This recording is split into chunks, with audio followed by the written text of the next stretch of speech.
La course s'annonce particulièrement excitante avec un peloton à la fois homogène et riche en profils variés. Entre chevaux expérimentés, outsiders ambitieux et concurrents en pleine ascension, le spectacle devrait être au rendez-vous. Pour vous aider à faire les bons choix, notre équipe a passé chaque partant au crible. Plutôt que de simplement vous présenter une liste de chevaux, nous avons analysé en profondeur plusieurs critères, la forme actuelle, les dernières performances, l'aptitude au parcours, sans oublier des éléments stratégiques comme le duo entraîneur-driver, les conditions de course ou encore la tactique envisagée. Certains concurrents présentent des garanties sérieuses, bons numéros, régularité, affinité avec le tracé, tandis que d'autres plus discrets pourraient bien surprendre si le scénario de course leur est favorable. Il ne s'agit pas uniquement de repérer les favoris, mais aussi d'identifier ceux qui, dans l'ombre, peuvent faire exploser les rapports. Notre objectif, vous fournir une lecture claire et précise de chaque profil, pour affiner vos jeux et éviter les pièges. Que vous soyez débutant ou parieur confirmé, cette analyse vous apportera des repères solides. Alors installez-vous confortablement, ouvrez grand vos oreilles et laissez-vous guider. Car dans un quintet plus aussi ouvert que celui-ci, chaque information compte et maintenant, place à l'analyse complète et à nos sélections exclusives du jour. Retour sur l'hippodrome de Vichy, ce jeudi 17 juillet 2025, pour la suite de cette semaine 100% galop. Avec un tiercé, quarté quintet plus réservé aux spécialistes de la tenue. C'est dans la 8e course du programme que se disputera le handicap du jour. Une classe 2 qui mettra aux prises 16 tayées de 4 ans et plus. Au programme, 2800 mètres à parcourir. Une distance exigeante qui mettra à l'épreuve la tenue, la régularité et la tactique des jockeys. Le profil de la course laisse entrevoir une épreuve ouverte, avec plusieurs possibilités parmi les concurrents au départ. Si certains ont déjà prouvé leur aptitude sur les longues distances, d'autres tenteront de se révéler sur ce parcours exigeant. Le départ est prévu aux alentours de 20h15, et les parieurs devraient se régaler avec cette confrontation où la gestion du tempo fera toute la différence. Plat classe 2, handicap divisé 50 900 €, 2800 mètres 16 partant gazon corde, à droite pour tous chevaux de 4 ans et au-dessus. Vers Libert 1 Dalibor Torok, entraîneur vers Libert 1, a bien encaissé ses derniers efforts et affiche une excellente forme le matin à l'entraînement. Donc nous avons décidé de faire le déplacement à Vichy. Sa course de rentrée n'a pas été à la hauteur de mes espérances, mais il n'a pas forcément eu un déroulement de course favorable. Il devrait courir en progrès, même s'il est vrai qu'il ne rajeunit pas. Le cheval n'a plus le même niveau qu'avant, mais je crois tout de même en lui, d'autant que nous aurons un très bon jockey en selle. Je m'attends à le voir bien courir. Gainstar 2 Fabrice Veron, jockey Gainstar 2, courait très bien l'autre jour à Chantilly sur une distance qui était un peu courte pour ses aptitudes. C'est un vrai cheval de longue distance, et il sera mieux sur 2800 mètres. Le cheval est resté en forme, et je pense qu'il devrait bien courir dans ce lot. Avant le coup, il a sa place à l'arrivée. Hasta la vista, 3 Jean-Pierre Gauvin. Entraîneur Hasta la vista, 3 va passer un test dans les quintés plus. Il est certainement pris un peu haut sur l'échelle des valeurs. La dernière fois à Lyon-Paoli, il nous a déçus sur une distance toutefois un peu courte pour ses aptitudes. Il alterne les hauts et les bas. Cela ne me paraît pas évident au départ, car nous avons en plus hérité d'un mauvais numéro dans les stalles. En revanche, la distance devrait bien lui convenir et, même si j'ai un peu de mal à l'avoir au mieux, est régulier dans sa forme. Il me semble plutôt bien en ce moment. Intrinsèquement, c'est un cheval qui a montré un peu de qualité. Donc j'espère tout de même le voir prendre une place en fin de combinaison. J'espère aussi qu'il ne fera pas trop chaud, car il craint la chaleur et que le terrain ne va pas trop se raffermir.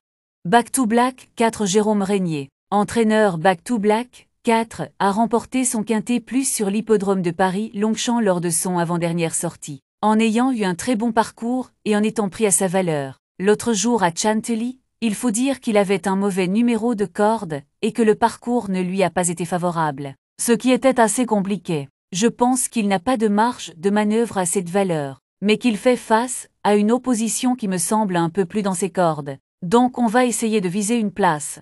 Rock Joyeuse 5, l'avis du reporté après une longue absence.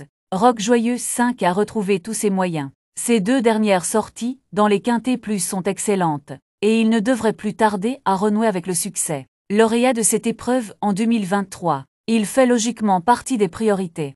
Bogie 6, Nicolas Perret, entraîneur Bogie 6, avait très bien couru dans un quintet plus sur l'hippodrome de Paris-Longchamp en valeur 38. Mais il avait tout de même montré ses limites pour la victoire. Il s'est imposé dernièrement à Aix-les-Bains dans une course à condition. Et sa valeur a été revue à la hausse ensuite. Ce qui pour le coup réduit encore plus ses chances.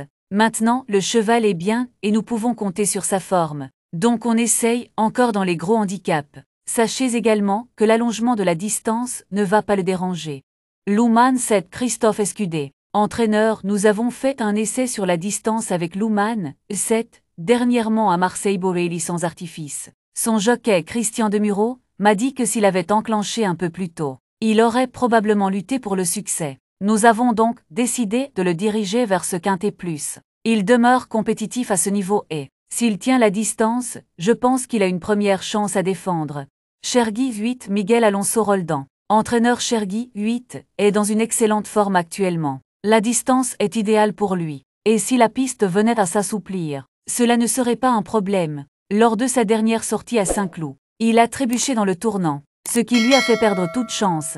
Sans cela, je pense qu'il aurait pu gagner la course. Il faut le racheter, car je pense qu'à cette valeur, il peut lutter pour les places.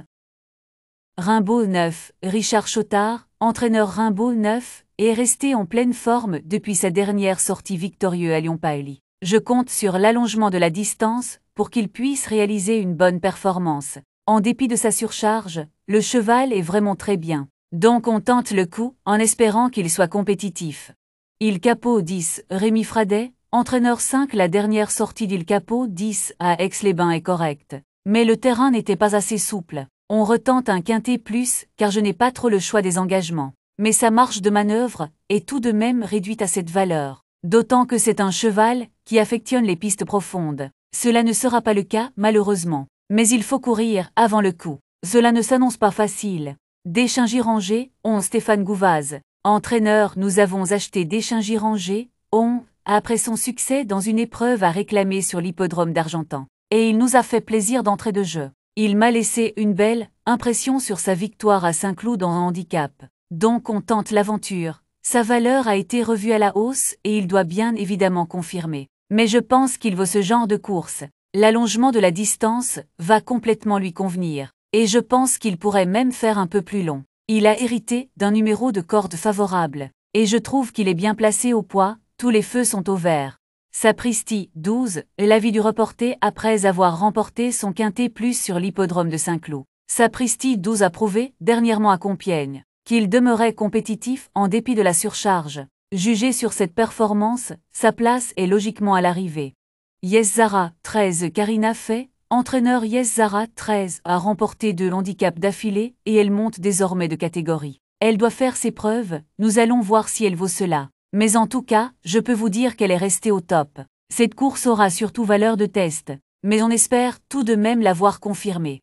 Interstella 14 Manon Scandella Lacaille. Entraîneur, j'aurais préféré voir Interstella 14 évoluer dans la deuxième épreuve, car je pense que cela va être difficile pour elle dans le quintet plus. En revanche, sachez qu'elle court bien sur la fraîcheur et qu'elle se monte de l'avant. Nous avons vu lors des premières réunions qu'il était difficile de revenir de l'arrière. Donc cela peut être la surprise avec ce petit poids. Mais il est vrai qu'avant le coup, je pense qu'elle n'a aucune chance. Mozart des Bries 15 Christophe Escudé. Entraîneur Mozart des Bries requin est un super cheval, très courageux et adepte des terrains souples. Il aurait certainement été plus compétitif dans la deuxième épreuve. Mais je trouve qu'il s'est tout de même bien défendu l'autre jour dans le quintet plus de Compiègne. Il aime imprimer son train et il est allé loin la dernière fois. Le cheval est resté très bien. Donc j'espère qu'il pourra répéter cette performance. Atim 16, l'avis du reporter Atim 16, a terminé plaisamment en dernier lieu sur l'hippodrome de Compiègne. Ce pensionnaire de François Rouault ne semble pas avoir beaucoup de marge de manœuvre à cette valeur. Cependant, il vient de bien courir et mérite une note de méfiance.